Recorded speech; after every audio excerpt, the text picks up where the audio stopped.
There is a book, written over 300 years ago, by a man who spent most of his life in quiet rooms, surrounded by candles and manuscripts. And that book, if you let it, will completely change the way you think, the way you learn, and the way you carry yourself through every single day of your life. Not because it promises you shortcuts, not because it tells you what you want to hear, but because it tells you the truth in the most patient, most generous, most deeply human way imaginable. And the truth it tells is this: your mind is the most powerful thing you will ever own, and most people never learn how to use it properly. Isaac Watts wrote The Improvement of the Mind in 1741, and before you let that date put you off, before you decide that anything from the 1700s must be dusty and irrelevant, let me ask you something. Has anyone ever taught you how to think? Not what to think, not which opinions to hold or which facts to memorize, but actually how to think, how to read, how to listen, how to have a conversation that makes you smarter, how to study in a way that actually sticks, how to question your own beliefs without losing yourself. Because if no one has taught you those things, then this book was written for you, 3 centuries ago, by a man who somehow already knew exactly what you needed. Isaac Watts was not a famous general or a celebrated king. He was a minister, a poet, a teacher, a thinker who believed with every part of himself that the human mind was sacred, and that wasting it was one of the greatest sins a person could commit. He wrote this book not for scholars locked away in universities, but for ordinary people, young people especially, people who wanted more from their lives and did not quite know where to begin. He wanted to hand them a map, and the map he drew is still accurate, so let us walk through it together, slowly, the way Watts himself would have wanted, pausing where we need to pause, sitting with ideas that deserve more than a glance, and by the time we reach the end, you will have something in your hands that most people never find, a real understanding of how to grow your own mind, on purpose, for the rest of your life. The very first thing Watts does in this book, the very first move he makes, is to establish something that sounds obvious but is actually radical. He says that the improvement of the mind is a duty, not a luxury, not something you do when you have extra time or when life is going smoothly. A duty in the same category as taking care of your body, being honest with people, fulfilling your responsibilities.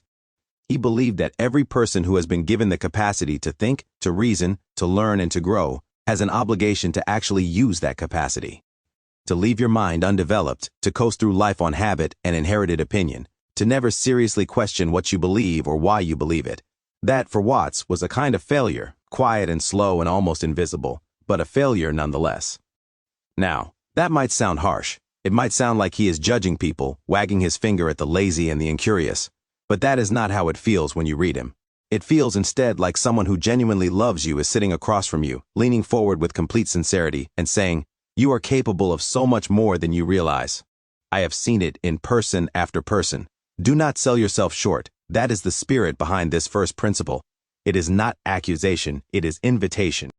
And the invitation is rooted in something Watts understood deeply, which is that the mind does not improve by accident. You do not become a better thinker simply by getting older, or by having experiences, or by reading casually without attention. Growth requires intention. It requires effort that is directed, consistent, and thoughtful. This is actually harder than most people realize because our natural tendency is toward comfort. We like familiar ideas. We like conversations that confirm what we already believe. We like information that fits neatly into the categories we have already built. Watts is asking us to resist that pull, to deliberately seek out the unfamiliar, the challenging, the uncomfortable, not to torture ourselves, but because that is where growth actually lives. There is a young man in history, not a famous one, just someone Watts likely knew or could have known, a student who came to him frustrated. He had read dozens of books. He had attended lectures. He had taken notes. And yet, when asked to explain what he had learned, when asked to use that learning to solve a new problem or answer a question he had not seen before, he found himself empty. The knowledge was there somewhere, but he could not reach it. He could not use it. He felt, he said, like a man who has filled a room with furniture but cannot find the door. Watts listened to this, and then he said something the young man never forgot. He said, "You have been collecting. You have not been thinking." That distinction between collecting and thinking, between accumulating information and actually processing it, questioning it, connecting it, testing it against reality, that distinction is the beating heart of this entire book. Watts is not interested in helping you collect more. He is interested in helping you think better. And so he begins to lay out the foundations, the basic habits and principles that make genuine intellectual growth possible. The first of these is attention, simple, ordinary, underrated attention. Watts believed that more failures of learning come from inattention than from any other cause. Not from lack of intelligence, not from lack of books or teachers or opportunity. From the simple, devastating failure to actually pay attention to what is right in front of you. Think about how you read. Do you read the way most people do, eyes moving across the page, words going in, time passing, pages turning, and then you close the book and realize you have retained almost nothing of substance? Or do you read with your full self present, pausing when something catches you, asking why, sitting with an idea long enough to really feel its weight? Most people read the first way. Watts wants us to read the second way. And the same principle applies to conversations, to lectures, to experiences of all kinds. Attention is the tool that transforms raw experience into actual learning, and it is a tool that can be sharpened. He also makes a point that feels almost startling in its simplicity, but carries enormous practical weight.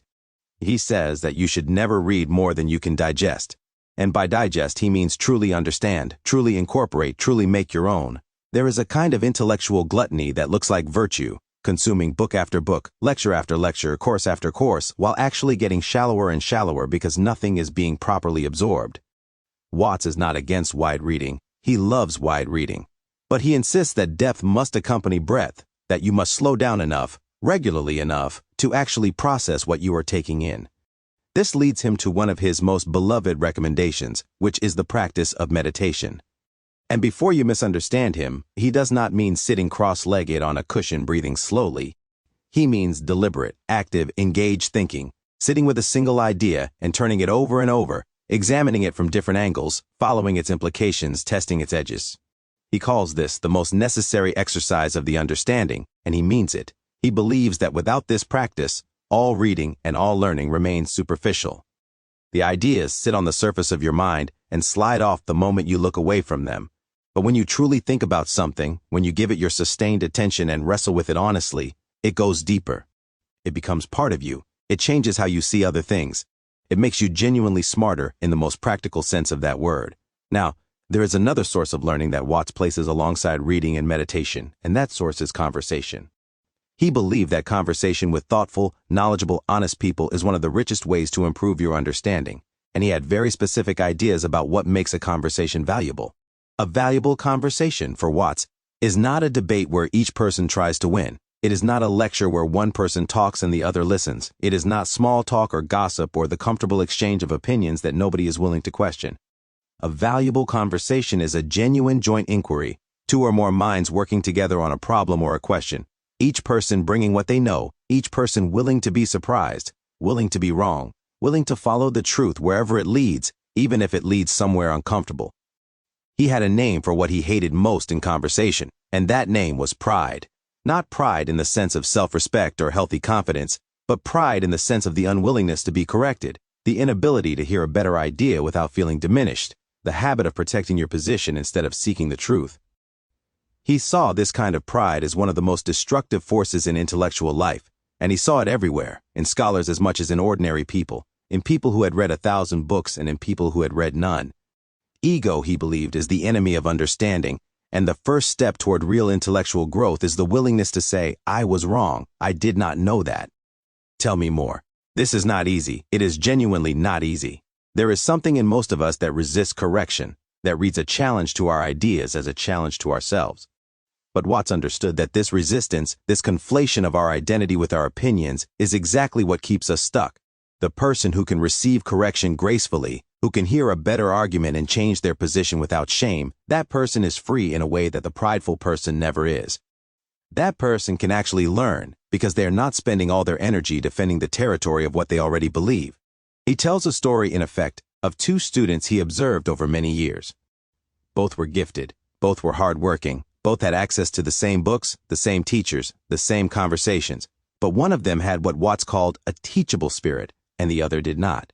The one with the teachable spirit asked questions constantly. He was never embarrassed to say he did not understand something. He sought out people who disagreed with him, not to argue with them, but to learn from them. He changed his mind often, and each time he did, he felt not defeated but enlarged. The other student, brilliant as he was, spent most of his energy protecting what he already knew. He read widely but selectively, choosing books that confirmed his existing views and dismissing those that challenged them. He avoided people who might expose weaknesses in his thinking. And over time, the gap between these two students widened not because of talent or opportunity, but because of this single difference in how they held their own minds. One held his mind openly, the other held it clenched, and only one of them grew. This principle of holding your mind openly connects to one of Watts's most important concepts, which he calls a right method of fixing things in the memory. He was deeply interested in memory, not as a party trick but as a fundamental tool of intellectual life, and he had sophisticated things to say about how it works and how to use it well. He believed that memory is not passive storage. It is not a container into which you pour information and hope it stays there. Memory is active. It is relational. It is shaped by attention, by emotion, by repetition, and above all by connection. He observed that things we understand deeply are far easier to remember than things we have merely been told. Facts that are connected to other facts, ideas that are woven into a web of related ideas, stay in the mind far more reliably than isolated pieces of information. This is why rote memorization, learning something by repeating it until you can recite it, is such a weak strategy compared to learning through understanding. When you understand why something is true, when you can see how it connects to other things you already know, it is almost impossible to forget. It is no longer a foreign object in your mind. It belongs there. He also understood the role of emotion in memory. We remember things that moved us, things that surprised us, things that made us feel something. This is not a flaw in the human mind. It is a feature. It means that if you want to learn something and remember it, you should try to find what is genuinely interesting or surprising or beautiful about it. You should try to care about it, not force yourself to pretend you care, but actually look for the thing that is worth caring about, because the things we care about, we remember. And the things we are indifferent to, we forget almost immediately. Around the 10-minute mark of sitting with this book, if you were reading it for the first time, you would probably begin to feel something shift in you. You would begin to notice that Watts is not just giving you advice. He is modeling something. He is showing you, by the very way he writes, what careful, patient, generous thinking looks like. He does not rush. He does not simplify where simplification would be dishonest. He trusts you to stay with him, and there is something in that trust that makes you want to rise to it. He moves on to talk about prejudice, and here he is at his most courageous, because he is not talking about the prejudices of other people. He is talking about the prejudices we all carry, including and especially those of us who consider ourselves thoughtful and open-minded. He defines prejudice not as extreme or hateful opinion, but as any belief held without proper examination, any conclusion reached before the evidence has been fairly considered. And by that definition, every human being is prejudiced in dozens of ways, about their own culture, their own time in history, their own class and background and experience. We all see the world through a particular window, and we all tend to mistake that window for the whole sky. The solution he offers is not to pretend you have no window, not to claim some impossible objectivity, but to be aware of your window, to know its shape and its limits, to look through it honestly while acknowledging that other windows exist and other views are possible. This is a kind of intellectual humility that is very different from intellectual weakness. It does not mean abandoning your convictions or treating all ideas as equally valid. It means holding your convictions with an open hand, ready to examine them when challenged, ready to revise them when evidence demands it, and always, always aware that you might be wrong. He talks about the prejudice of authority, which is the tendency to believe something simply because a respected person or institution has said it. This is a real and dangerous prejudice because it looks like wisdom. Deferring to experts, trusting the established view, following the guidance of those who have studied more than you, these are not bad habits in themselves. But Watts insists that deference must always be reasoned deference, not blank obedience. You should be able to say, I believe this because the evidence supports it, and these are the people who have examined that evidence most carefully, and here is why I trust their judgment. If you cannot say that, if you simply believe it because someone important told you to, then you are not thinking, you are delegating your thinking, and that is a kind of abdication that Watts considers deeply problematic. He also addresses the prejudice of novelty, the opposite error, which is to distrust anything old and favor whatever is new and fashionable. This is equally foolish. The age of an idea tells you nothing about its truth. Some old ideas are old because they are false and have been rightly abandoned. Others are old because they are true and have been repeatedly confirmed. Some new ideas are new because they represent genuine advances in understanding. Others are new because they are fashionable and will be forgotten in a decade. The thinker's job is to evaluate ideas on their merits, not on their age or their social prestige.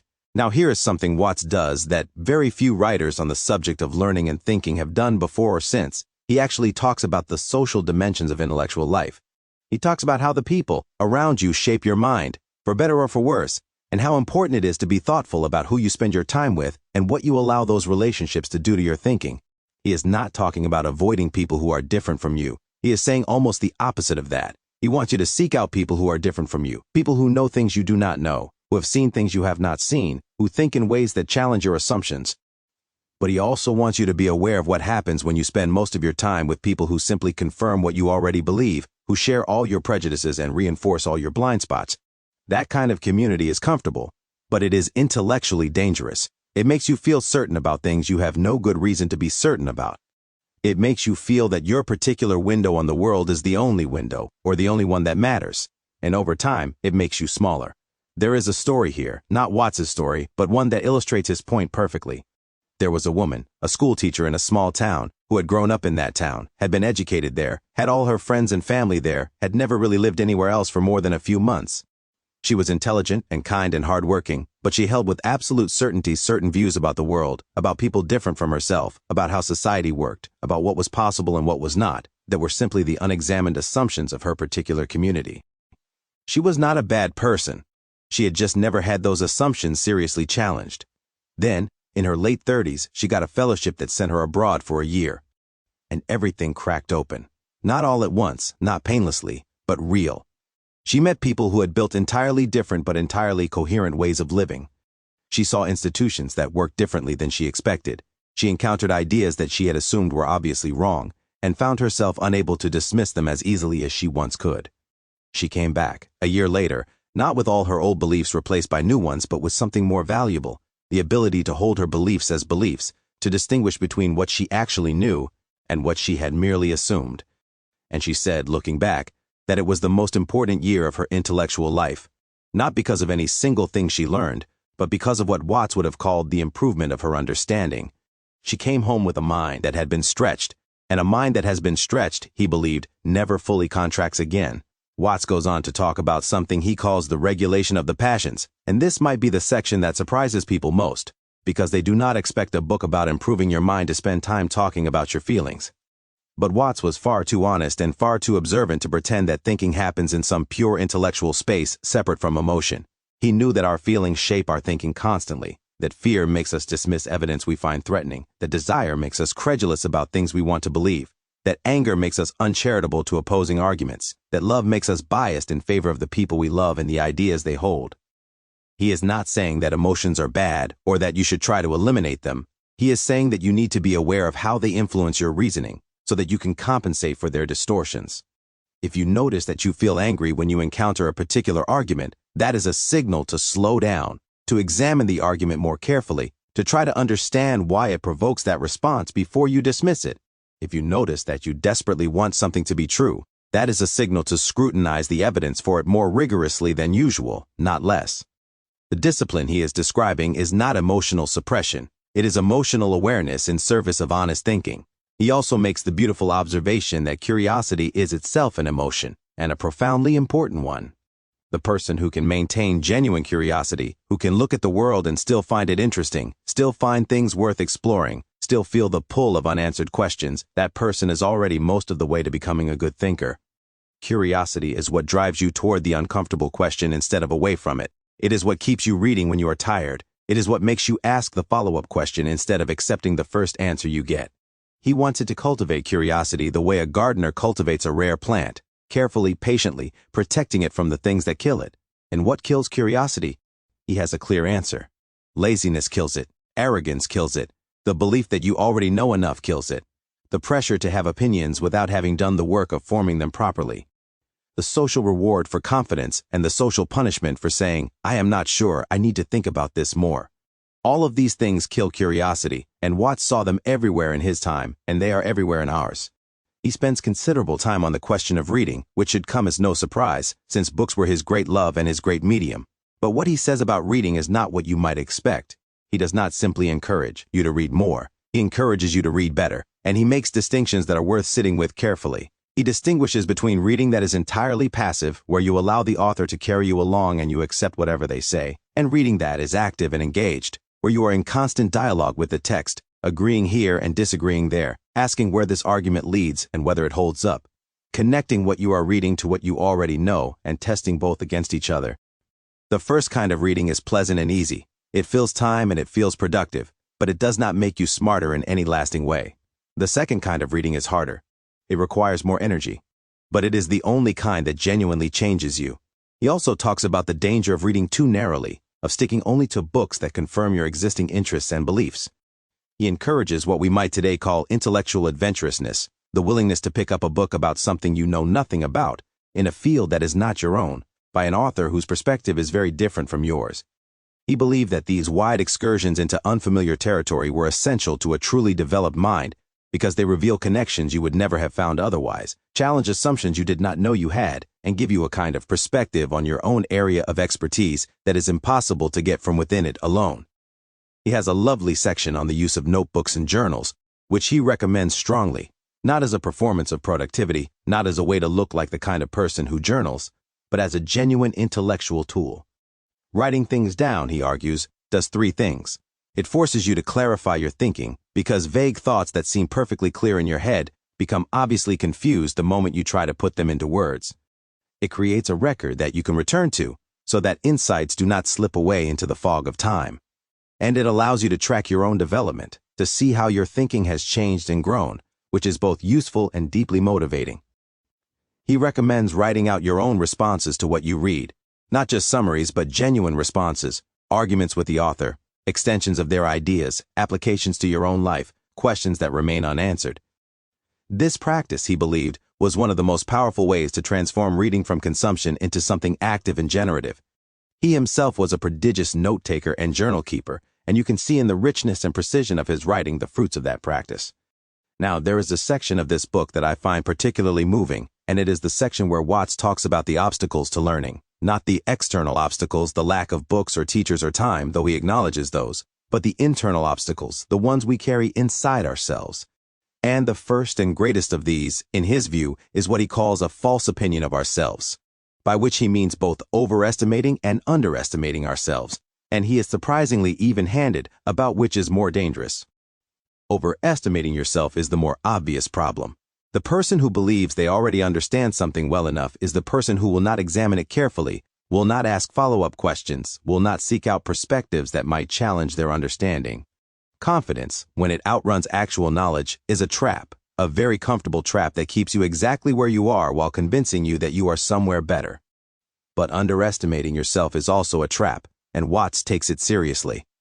He saw many people, especially young people, especially those from circumstances that had not encouraged them to think of themselves as thinkers, who failed to develop their minds not from laziness but from a genuine and heartbreaking belief that they were not capable of it. That serious intellectual life was for other people, people who were born smarter or born into the right families or had the right kind of education. He wanted to shatter that belief with every page he wrote. He wanted every reader, no matter their background or their starting point, to understand that the capacity for careful, serious, genuinely rewarding thought was in them, waiting to be developed. There is a story that captures this beautifully. There was a young man who grew up in poverty, the son of a laborer, who had almost no formal education and had never been told by anyone that he was intelligent. He worked long hours at manual labor and had almost no time for books, but he had a hunger in him, a genuine curiosity that would not be satisfied. He borrowed books from whoever would lend them. He read by firelight after his family was asleep. He kept a small notebook in his pocket and wrote down things that struck him, questions that occurred to him, ideas he wanted to think about more. He had no teacher, no guide, no one to tell him he was doing it right. But he was doing it exactly right, in the spirit of everything Watts believed about how minds grow. And over years, quietly and without fanfare, he became one of the most thoughtful people in his community, not because he had advantages, but because he had the one thing Watts considered most important, the genuine desire to improve his understanding and the willingness to actually do the work. Watts talks at length about the importance of what he calls an early forming of right habits of thinking. He believed, as we now know from neuroscience, that the habits we form early in life are particularly durable and particularly powerful. The way you approach problems, the way you read, the way you listen, the way you respond to being challenged or being wrong, these become deeply ingrained patterns that shape everything else. And so his appeal to young people is particularly urgent, not because older people cannot change their habits, they can, but because it is easier to build good habits from the beginning than to replace bad ones later. If you are young and you are reading this, or listening to this, you are in a position of genuine advantage. The habits you form now will serve you, or obstruct you, for the rest of your life. He spends time on what he calls the duty of asking questions, and he frames it in a way that I love. He says that the person who never asks questions is either already omniscient, which no one is, or has stopped caring about the truth, which is a kind of death. Questions are not a sign of weakness. They are a sign of life. They are the mechanism by which understanding actually advances in the individual mind and in the world. Every major discovery in human history began with someone asking a question that had not been asked before, or asking an old question in a new way. And every stagnation, every period where knowledge and understanding stopped growing, can be traced at least partly to an atmosphere in which certain questions were not allowed to be asked. He applies this to religion, to philosophy, to science, to every area of human inquiry, and he does it with a kind of courage that is worth noting. He was himself a deeply religious man, a minister, someone for whom faith was central and genuine. But he never used that faith as a reason to stop thinking. He never treated any question as too dangerous to ask. He believed, on the contrary, that honest inquiry was a form of reverence, that truth, wherever it led, was something to be welcomed rather than feared. That is a rare and admirable position, and it is one that made him unusual even in his own time. He also addresses the question of how to evaluate sources and authorities, which feels almost shockingly contemporary. We live in a time of information abundance and credibility crisis, where anyone can say anything and enormous numbers of people will believe it, where the loudest voice often drowns out the most accurate one. Watts lived in a different information environment, but faced versions of the same problem. He wanted his readers to be able to distinguish between genuine expertise and mere confidence, between real evidence and compelling storytelling, between sources that deserve trust and sources that merely demanded it. His recommendations are essentially the same ones that good epistemologists and good educators give today. Look at the evidence directly, not just at what people say about the evidence. Consider the source and its potential biases. Compare multiple accounts. Look for consensus among those who have actually studied the question carefully. And remain always willing to revise your view when the evidence shifts. There is a quiet radicalism in this position that I do not want you to miss. He is saying that no human authority, however respected, however powerful, however ancient, is beyond examination. Every claim on every subject can in principle be questioned and examined, and either confirmed or revised. This does not mean that all claims are equally uncertain or that expertise does not exist. Watts deeply respects expertise. But he will not confuse respect for expertise with the abdication of personal judgment. You are responsible, he says, for what you believe and for why you believe it. That responsibility cannot be handed off to anyone else. As we move deeper into this book, Watts begins to talk about something that surprised me when I first encountered it: the role of the body in the life of the mind. He was ahead of his time in recognizing that how you treat your physical self has real and significant effects on how your mind works. Sleep, he insists, is not a luxury, but a necessity for serious thinking. The exhausted mind is a diminished mind, prone to error, prone to irritability, prone to the kind of shallow and defensive thinking that he finds most dangerous. He recommends regular physical activity, not for its own sake, but as a means of keeping the instrument of thought in good working order.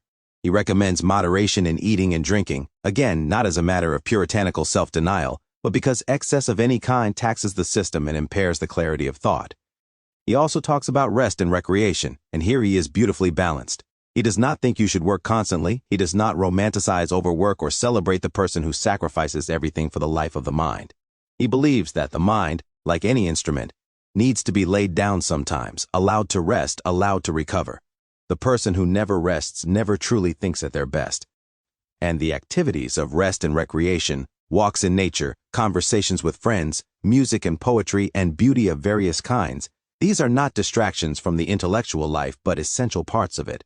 They refresh the mind. They restore the capacity for attention.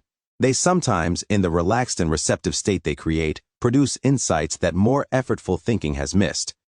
There is a famous story, not from Watts's book but perfectly in its spirit, of a mathematician who had been struggling with a complex problem for weeks without progress.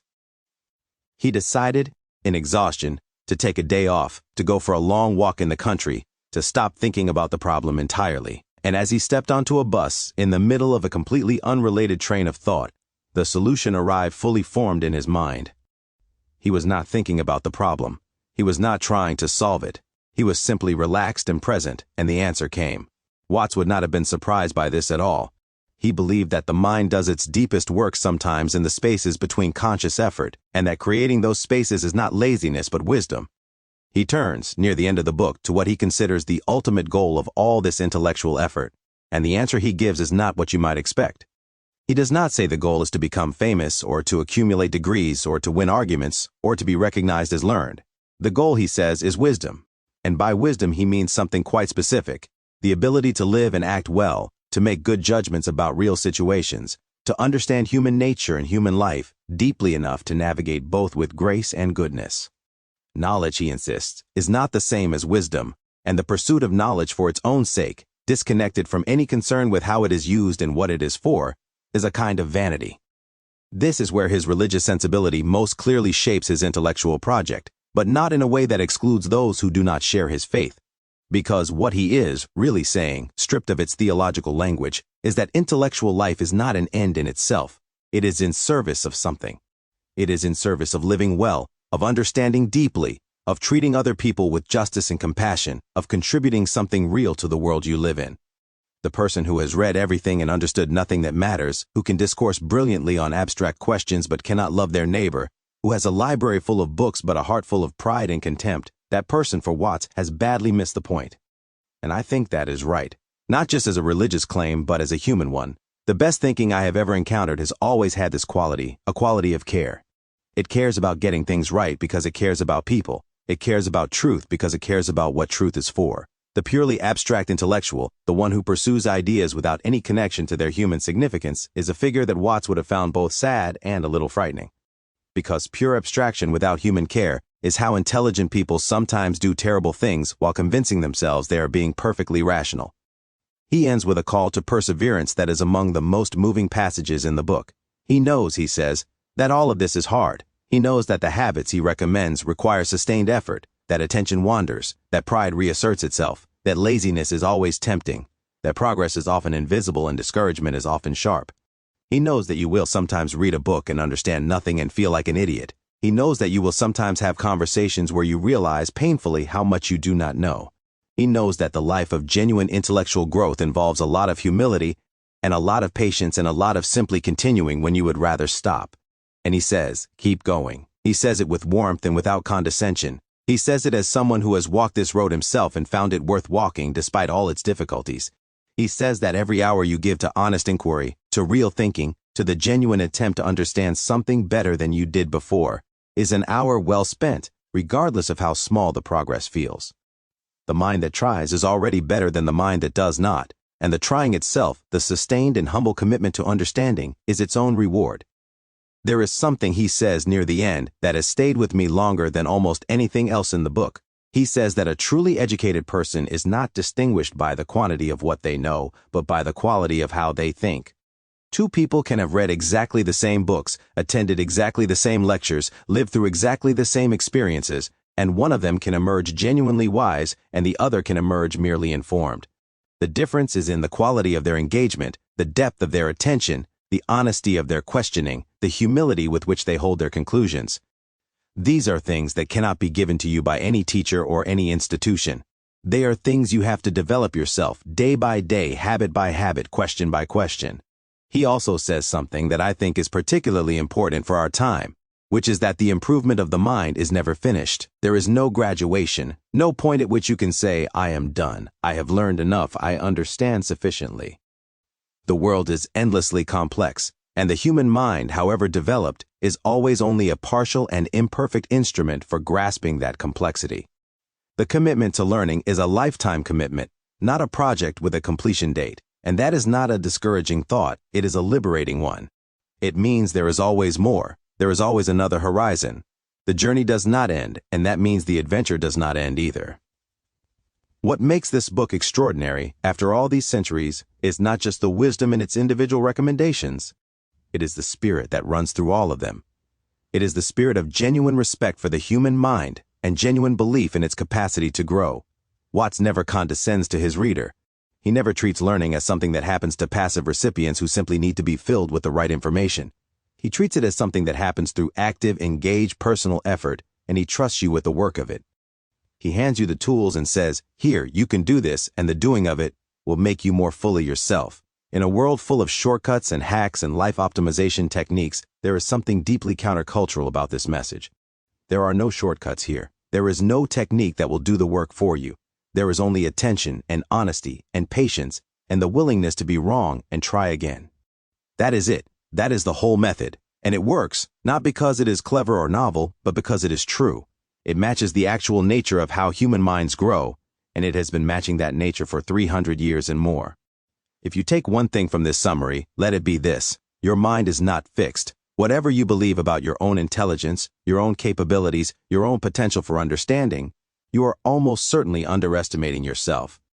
The capacity for genuine, serious, rewarding intellectual growth is in you. It is not something reserved for the naturally brilliant or the formally educated or those born into the right circumstances. It is something that belongs to anyone who is willing to pay the price of attention, honesty, and sustained effort.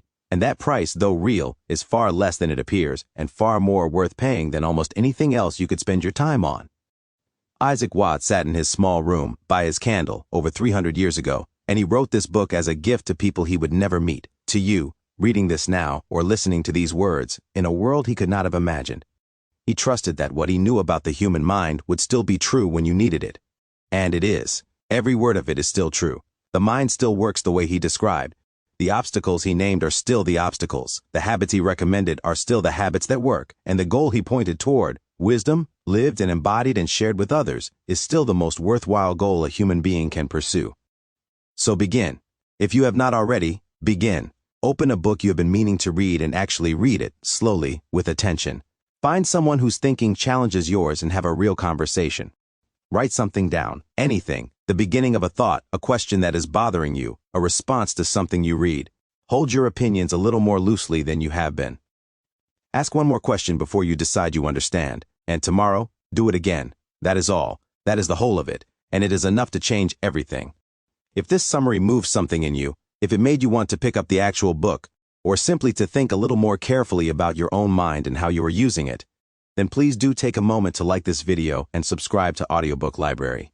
It genuinely helps this channel grow and reach more people who might need exactly what you just heard. Every subscription matters more than you might think, and this community of curious, thoughtful listeners is one worth building together. And while you are here, please do take a look through our other videos. There is a whole library of summaries and explorations waiting for you. Books that will challenge you, comfort you, teach you, and remind you what a remarkable thing it is to be a human being with a mind capable of growing. We will see you in the next one.